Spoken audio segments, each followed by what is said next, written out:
Hello everyone, welcome to TCS mantra. তো আজকের এই ক্লাসে আমরা আলোচনা করব how to write an essay. ঠিক আছে, এসে রাইটিং কী করে করব, কী ধরনের তার স্ট্রাকচার হবে সেগুলো নিয়ে আলোচনা করব, এবং এসে রাইটিংয়ের মধ্যে কী কী কম্পোনেন্টস থাকবে সেগুলো আলোচনা করব। তো এসে রাইটিং আমাদের কোথায় কোথায় কাজে লাগছে? এসে রাইটিং কাজে লাগছে আমাদের টিসিএস, টিপিএস, মেইনসে এক্সামে কাজে লাগছে, এবং এসআই এক্সাইজ এক্সামে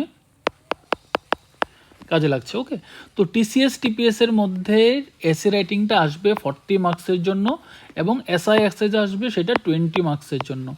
তো ডেফিনেটলি সেখানে একটা ওয়ার্ড লিমিটের ব্যাপার চলে আসে। তো টিসিএস টিপিএসে সেই ওয়ার্ড লিমিটটা হবে অ্যাবাউট 400, এবং এসআই এক্সাইজে সেইভাবে কোনো কিছু মেনশন করা নেই, বাট যেহেতু 20 মার্কস আমার এসএটা মাস্ট 300-এর নিচে থাকতে লাগবে, 300 ওয়ার্ড লিমিটের নিচে থাকতে লাগবে। ওকে, তো আমরা সে অনুযায়ী এসেটা কনস্ট্রাক্ট করব। দেখো, এসআই এক্সাইজে আবার প্যারাগ্রাফের মধ্যে একটা অর থাকে, তুমি হয় প্যারাগ্রাফটা অ্যাপিয়ার করো, না হয় এসের মধ্যে অ্যাপিয়ার করো। ওকে, তো এসে আর প্যারাগ্রাফের মধ্যে ডিফারেন্স কি?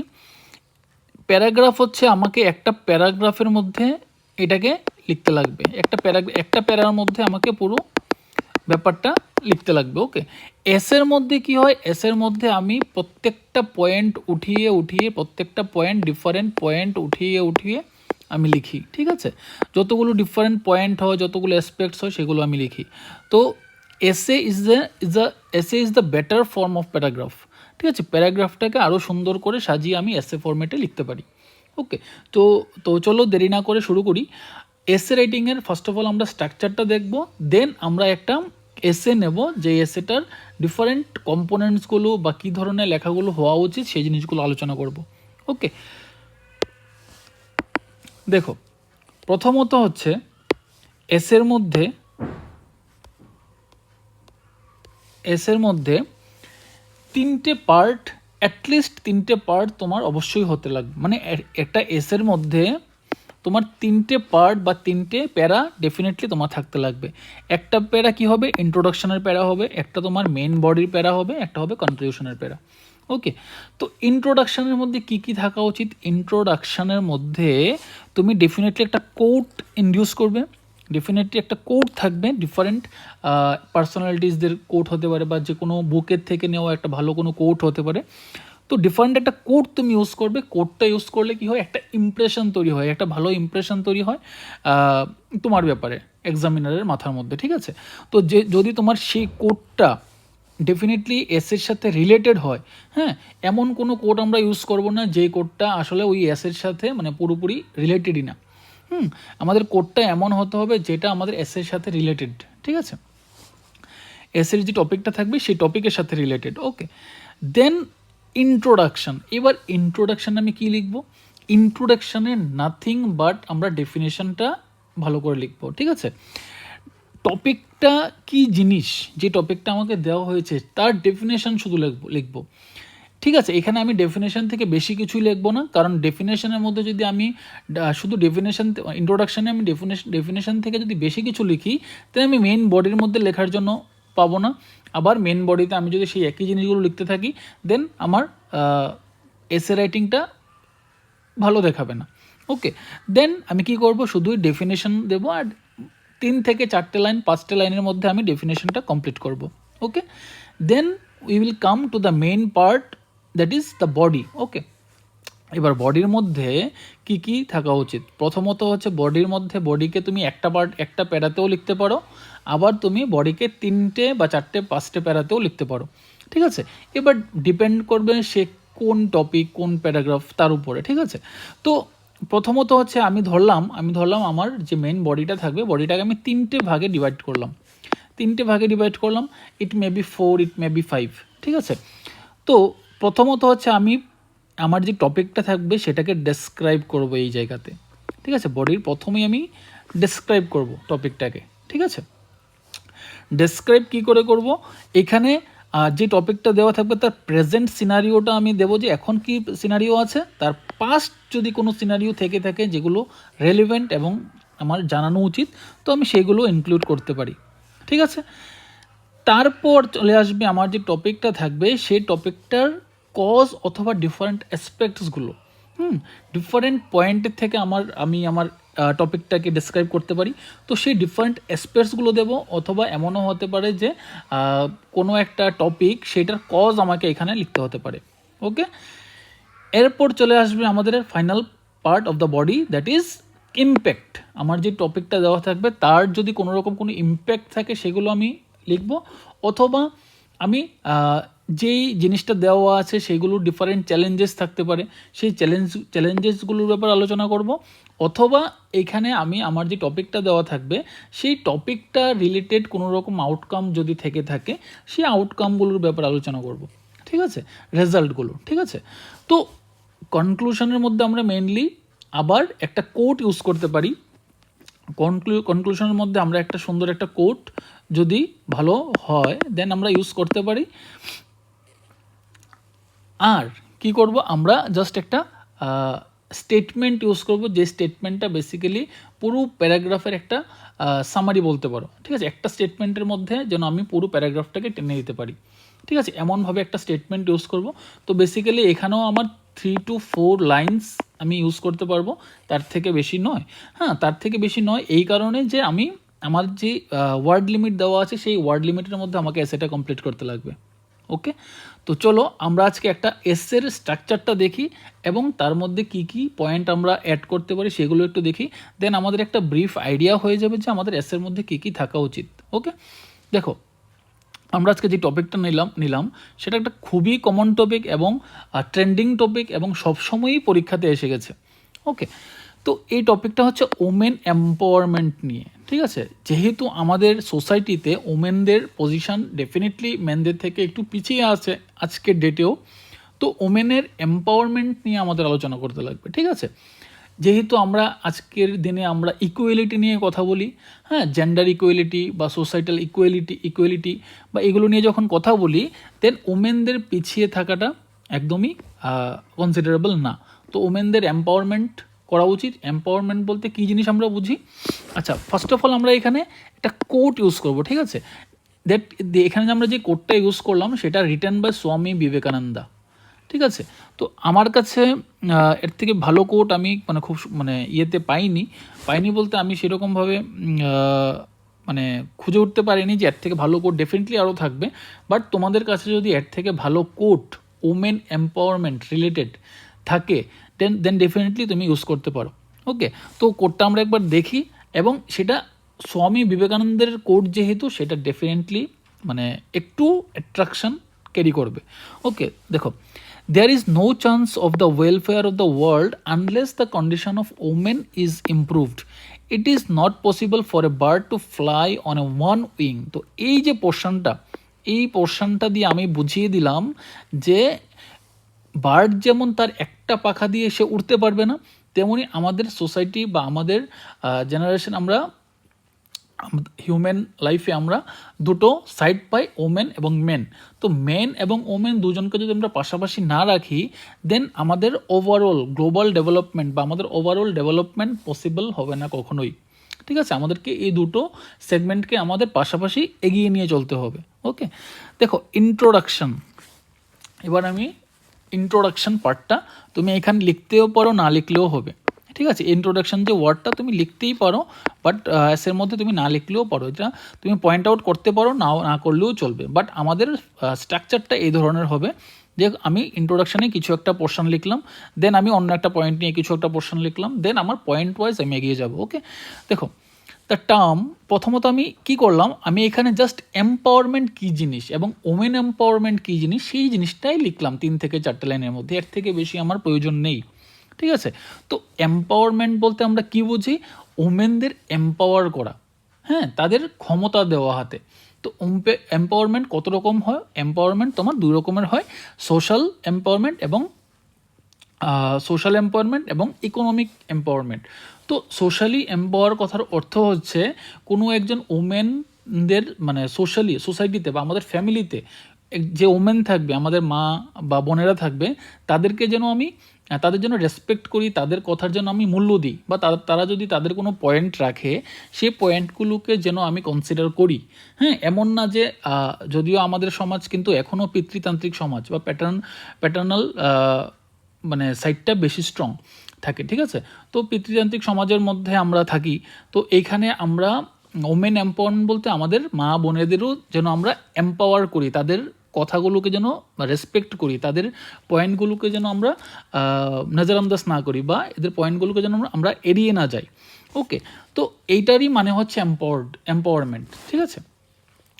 ইকোনমিক এম্পাওয়ারমেন্ট কথার অর্থ হচ্ছে ওমেনদের ইনকাম, ঠিক আছে, তাদেরও কাছে মানে মানি স্ট্রেংথ থাকতে লাগবে, ঠিক আছে, প্রপার্টি স্ট্রেংথ থাকতে লাগবে, দেন অনলি আমি বলতে পারবো যে সেই এই ওমেনটা empowered. Okay, the term empowerment refers to the empowering women in both social and economic aspects. Empowerment brings moral support, self-respect and hope to live life with dignity. যদি আমি একজন ওমেনকে এম্পাওয়ার করি, মানে তাকে পাওয়ার আমি দেওয়ার কেউ না, বাট যদি সে পাওয়ার্ড হয়, তার কাছে যদি পাওয়ার থাকে, দেন তার মধ্যে একটা মরাল সাপোর্ট থাকবে, অনেক বড় একটা সাপোর্ট থাকবে তার মনের মধ্যে, যে কোনো একটা কথা সে কনফিডেন্টলি বলতে পারবে, ঠিক আছে। সেলফ রেসপেক্ট থাকবে, তার নিজের প্রতি তার সেলফ রেসপেক্টটা থাকবে, এবং সে নিজে বাঁচার জন্য মানে হোপ নিয়ে বা মানে সম্মান নিয়ে সে বাঁচতে পারবে যদি সে এম্পাওয়ার্ড হয়, ঠিক আছে। যে কেউ এসে মানে যখন তখন একটা মহিলাকে, হ্যাঁ, হি ক্যান বি তার হাজব্যান্ড, হি ক্যান বি তার বাবা, হ্যাঁ, শ্বশুরমশাই হোক, যেই হোক না কেন, এমনিতেই কোনো কিছু যেন সে তার ঘরের মহিলাদের না বলতে পারে, ঠিক আছে। এম্পাওয়ার কথার অর্থ হচ্ছে এটাই। So the empowerment of women is the crucial aspect of societal development, as it not only benefits individuals but also has a ripple effect on families, communities and nation, ঠিক আছে। তো একজন ওমেনকে এম্পাওয়ার কথার অর্থ এই না যে শুধু আমি তাকে ব্যক্তিগতভাবে তাকে স্ট্রং করলাম। ওমেনকে এম্পাওয়ার কথার অর্থ হচ্ছে আমি আমার ফ্যামিলির প্রতি কন্ট্রিবিউশন, ফ্যামিলিকে স্ট্রং করলাম, কমিউনিটিকে স্ট্রং করলাম, ওভারঅল আমি আমার নেশনকে স্ট্রং করলাম, এবং গ্লোবালি আমি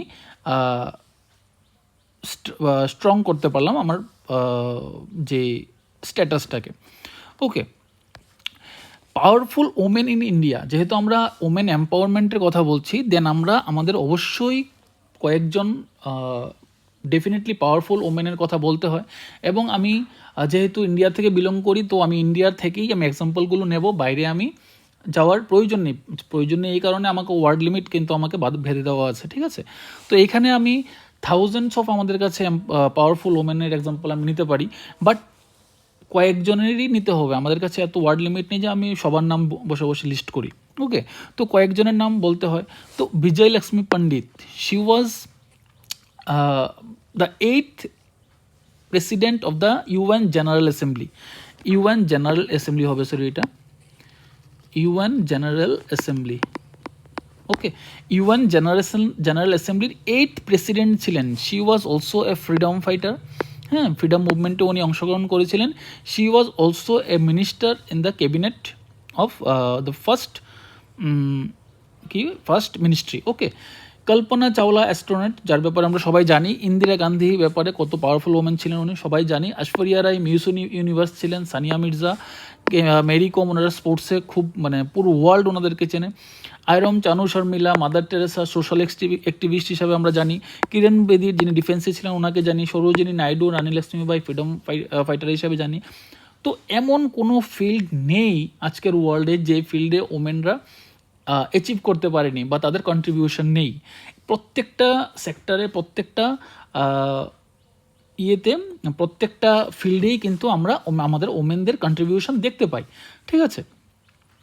তারপর দেখো হিস্টোরিক্যাল অ্যাসপেক্টস, হ্যাঁ, হিস্টোরিক্যাল অ্যাসপেক্টস আমাদের একটু বলতে হয় যে কেন আমাদের ওমেনরা আজকে পিছিয়ে আছে, ঠিক আছে। আজকের ওয়ার্ল্ডেও কেন ওমেনরা পিছিয়ে আছে সেটা হিস্টোরিক্যাল অ্যাসপেক্টটা একটু বলতে লাগে, হ্যাঁ। তার মধ্যে যেগুলো ইম্পর্টেন্ট পয়েন্ট সেগুলো একটু বলতেই হয়, যে লাইক চাইল্ড ম্যারেজ এক সময় মানে এতটাই পিতৃতান্ত্রিক সমাজ ছিল, ওইখানে ডিসিশনগুলো এমনই ছিল যে চাইল্ড ম্যারেজ হয়ে যেত। কাস্টম অফ সতী ছিল, আউটকাস্টিং অফ দ্য উইডোজ, হ্যাঁ, এই জিনিসগুলোর কারণে কিন্তু আমাদের সমাজ পিছিয়ে ছিল, ঠিক আছে। তো ভেদিক পিরিয়ডে আমরা দেখতে পাই, ভেদিক পিরিয়ডে ওমেনের একটা ডিসেন্ট সোশ্যাল পজিশন ছিল, ঠিক আছে, না খুব উপরে না খুব নিচে, একটা ডিসেন্ট পজিশন ছিল। বাট এটা ধীরে ধীরে ব্রাহ্মণিক্যাল পিরিয়ডে সেটা ধীরে ধীরে কমতে থাকে, এবং কমতে কমতে কমতে কমতে ওমেনদের রোল শুধুমাত্র নার্চারার এবং প্রডিউসার হিসেবেই থেকে গেলো, যে তারা বাড়িঘর সামলাবে, বাচ্চা পরিপালন করবে, এবং বাচ্চা জন্ম দেওয়াই যেন একমাত্র কাজ হয়ে গেছিলো ওনাদের, ঠিক আছে। তো এই যে পয়েন্টগুলো আমাদের একটু বলতে লাগে। তারপরে কি হয়, তারপরে ইউরোপিয়ানদের অ্যাডভেন্টের সাথে সাথে এবং খ্রিস্টিয়ান মিশনারিজদের অ্যাডভেন্টের সাথে সাথে কি হয়, ওমেন তারা কি করে, তারা এডুকেশন নিয়ে আলোচনা শুরু করে এবং এডুকেশনের প্রমোশন নিয়ে আলোচনা শুরু করে। তখন ধীরে ধীরে কি হয়, ওমেনদের স্ট্যাটাসের একটু ডেভেলপমেন্ট হয়, ঠিক আছে। একটু হতে হতে হতে হতে একটা সময় আসে যখন ইন্ডিয়ানরাও অনেকগুলো সোসাইটি গঠন করেন। সেই সবগুলো সোসাইটির নাম নেওয়া এখানে সম্ভব না, লাইক আর্য সমাজ, হ্যাঁ, বেদ সমাজ বা প্রার্থনা সমাজ, বা এই প্রত্যেকটা সোসাইটি কিন্তু তারা ছিল লিবারেল সোসাইটি, এবং তারা ওমেনের এডুকেশন নিয়েও আলোচনা করতো, ঠিক আছে। তো এইভাবে করে করে আস্তে আস্তে কিছুটা উন্নতি আমরা দেখতে পেয়েছিলাম, ওকে। কিছুটা ডেভেলপমেন্ট বা কিছুটা প্রোগ্রেস আমরা দেখতে পেয়েছিলাম ওমেনদের স্ট্যাটাসের ক্ষেত্রে। তো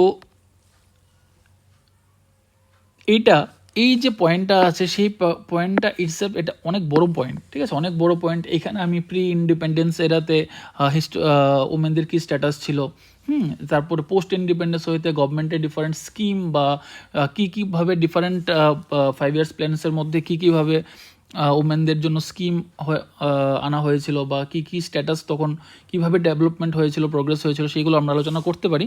বাট এত জায়গা আমাদের কাছে নেই লেখার জন্য, ওকে। তো খুবই ব্রিফ ওয়েতে আমরা আমাদের শেষ করতে লাগবে জায়গাগুলো, ওকে। দেখো, তারপর হচ্ছে ডিফারেন্ট স্ফেয়ার্স অফ ওমেন এম্পাওয়ারমেন্ট। কোন কোন স্ফেয়ারে আমরা ওমেনকে এম্পাওয়ার করতে পারি? দেখো, ইকোনমিক্যালি আমাদের এম্পাওয়ার করতে লাগবে। ইকোনমিক্যালি এম্পাওয়ার কথার অর্থ হচ্ছে তাকে আর্নিংয়ের জোগাড় করে দিতে হবে, ঠিক আছে। এডুকেশনালি ওমেনদের এগিয়ে দিতে হবে, যেন ওমেনরা পিছিয়ে না যায়, হ্যাঁ।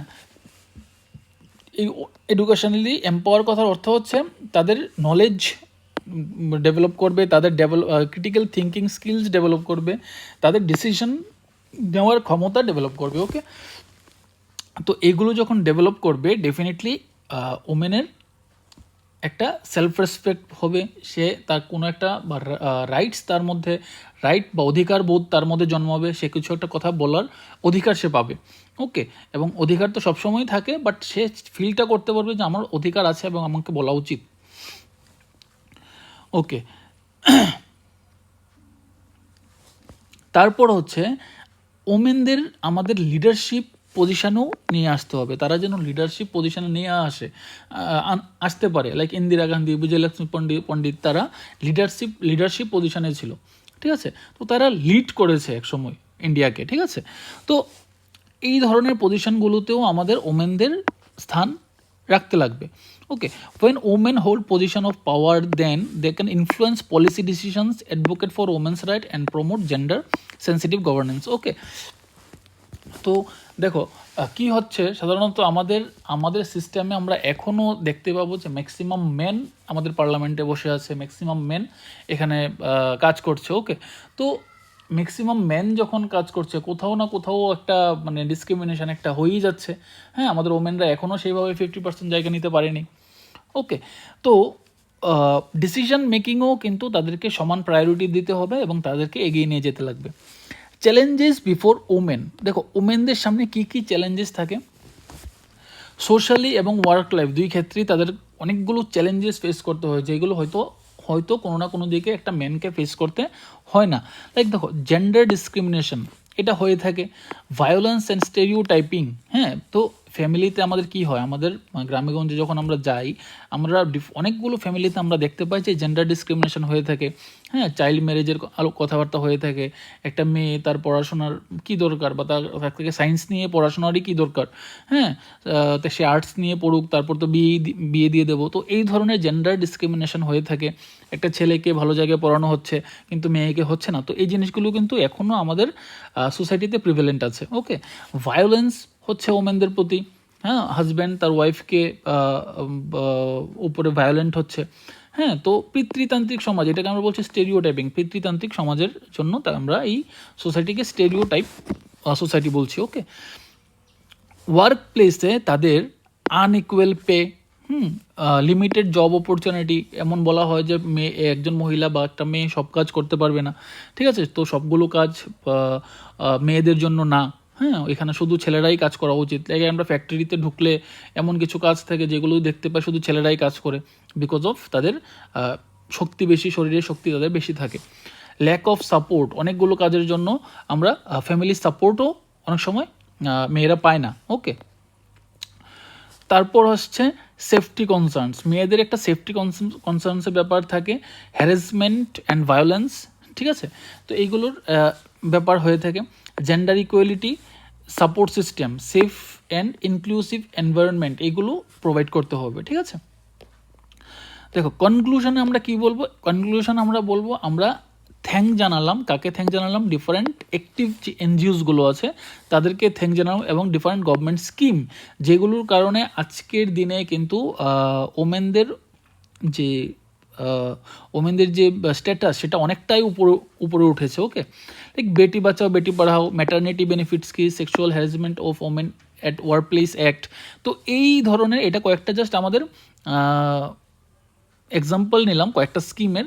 তো এই স্কিমগুলো ডেফিনেটলি যেই পয়েন্টগুলো তোমার কাছে তোমার ইম্পর্টেন্ট পয়েন্ট বলে মনে হয়, এবং যে পয়েন্টগুলো কিছু কিছু ওয়ার্ড তোমাকে এইভাবে পরীক্ষাতে আন্ডারলাইন করে দিতে হবে, ঠিক আছে, যেগুলোর উপরে যেন একদম প্রথমেই নজর যায়, এবং সে এক্সামিনার ইন্টারেস্টেড হয় যেন সে তোমার লেখাটা একটু ভালো করে দেখুক। ওকে, দেখো, তো এইগুলোর জন্য আমরা থ্যাঙ্ক জানালাম ফার্স্ট অফ অল। ওকে, তারপর কিছুটা সেন্টেন্স আমরা এমন লিখবো যেগুলো অবশ্যই দৃষ্টি আকর্ষণ করবে। লাইক দেখো, which have definitely lift up the status of women, but we need more efficient hands to implement the schemes, ঠিক আছে। তো এই যে অ্যাক্টগুলো বা এনজিওসদের এফোর্টগুলো সেগুলো ডেফিনেটলি আমাদের ওমেনদের স্ট্যাটাস অনেকটা বাড়িয়ে দিয়েছে, বাট আমাদেরকে এগুলোকে ইমপ্লিমেন্ট করার জন্য আরও স্ট্রং হ্যান্ডের প্রয়োজন, যেগুলো যেন মানে যে কোনো পরিস্থিতিতে সেগুলো যেন ভালো ইমপ্লিমেন্টেশন হয় এসব স্কিমের। We require a multifaceted approach that includes education, definitely প্রয়োজন, ইকোনমিক এম্পাওয়ারমেন্ট সেটাও প্রয়োজন, এবং লিডারশিপ অপরচুনিটি, সেই সবগুলোই যেন একটা ওমেনের কাছে আসে। বাই প্রমোটিং ওমেন্স রাইট, ওমেনদের রাইটকে প্রমোট করতে হবে, এবং চ্যালেঞ্জিং জেন্ডার বায়াস ডিসক্রিমিনেশন, এগুলোকে চ্যালেঞ্জ করতে লাগবে। We can unlock the potential of half of the sky, ঠিক আছে। এইগুলো যদি আমরা করি, আমরা যদি ওমেনের রাইটসটা আমরা প্রোভাইড করি, এডুকেশন প্রোভাইড করি, ইকোনমিক এম্পাওয়ারমেন্ট প্রোভাইড করি, লিডারশিপ অপরচুনিটি যদি আমরা আমাদের ওমেনদের প্রোভাইড করি, বা চ্যালেঞ্জিং জেন্ডার বায়াস ডিসক্রিমিনেশন, হ্যাঁ, এগুলোকে যদি আমরা দূরীকরণ করি, দেন আমরা unlock the potential of half of the sky, মানে আমরা টোটাল স্কাইয়ের অর্ধেকটাকে আমরা আনলক করতে পারবো। অর্ধেকটা আনলক হয়ে আছে, বাট অর্ধেকটাকে আমরা আনলক করতে পারবো। Okay, empowering women is not only a moral imperative but also a strategic investment in the future of our society, ঠিক আছে। তো ওমেনদের এম্পাওয়ার করা একটা ইনভেস্টমেন্টের মতো করে আমরা দেখতে পারি। As we strive for a more equitable and just world, let us recognize the value and contribution of women and work towards creating a brighter future for all. Okay, তো এইভাবে করে আমরা এটা কনক্লুড করলাম। তো এই যে এসেটা অ্যাবাউট 650 ওয়ার্ড হয়ে গেছে। ওকে, অ্যাবাউট 650 ওয়ার্ড। তো আমি ইচ্ছা করেই এটাকে অনেকটা বড় বানিয়েছি, বিকজ আমাদের TCS/TPS-এ 400 to 420 বা 380 এই রেঞ্জের মধ্যে কিন্তু আমাকে এই এসেটা হতে হবে। তো ডেফিনেটলি আমি যতগুলো লেখা এখানে লিখলাম সবগুলো তোমাদের মনে থাকবে না, সবগুলো মনে না থাকাটাই স্বাভাবিক। তো মনে যদি না থেকেও যেন অ্যাটলিস্ট তোমরা 400-এর মধ্যে তোমরা এটাকে কনক্লুড করতে পারো। তো সেই কারণেই আমি এটাকে বাড়িয়ে লিখলাম। এখন আমি তোমাদেরকে একটা হোমওয়ার্ক দিচ্ছি। হোমওয়ার্ক হচ্ছে এসআই এক্সারসাইজের মধ্যে ওয়ার্ড লিমিটটা হবে 250 to 300। তোমরা এইটাকে তোমরা ভালো করে একবার দেখো, ভালো করে পড়ো, ভালো করে পড়ে তারপর তোমরা কি করবে, এই পুরো এসেটা থেকে সুন্দর করে একটা এসে বানাবে, যেটা হবে 250 to 300 ওয়ার্ডের মধ্যে, 250 to 300 ওয়ার্ডের মধ্যে। ওকে, এটা হচ্ছে তোমাদের জন্য হোমওয়ার্ক। তো আশা করি মোটামুটি তোমাদের একটা আইডিয়া হলো যে হাউ টু রাইট এসে কী করে লিখতে লাগবে এবং তার স্ট্রাকচার সবগুলি আমরা দেখলাম। ওকে, তো আজকের ক্লাস এখানেই শেষ করছি। দেখা হবে আমাদের নেক্সট কোনো ক্লাসে। টিল দেন ভালো থাকো, সুস্থ থাকো, থ্যাংক ইউ।